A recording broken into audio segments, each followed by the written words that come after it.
Hi, buddy. Today we will demonstrate standard steam-mounted air compressor. This is 37 kilowatts, it's 50 horsepower. The air head is handheld, and the motor is jump 10, which is IE4 high efficiency motors. This is the air compressor.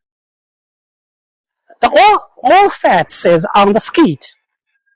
With a refrigerated dryer and absorption dryer too. So we use these two dryers to remove the most of our moistures.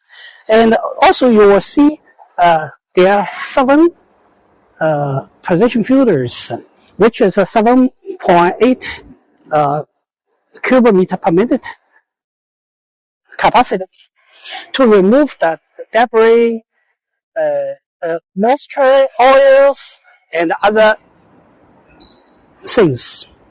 And we have an output of two-way outputs with a pressure meter.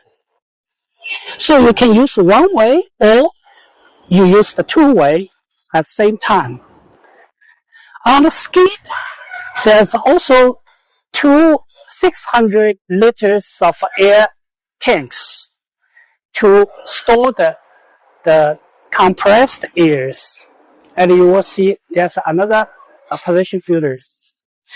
This is our standard product for the 37 air compression system. So for more information, please contact me or log to my blog at chinacompressor.org. Thank you.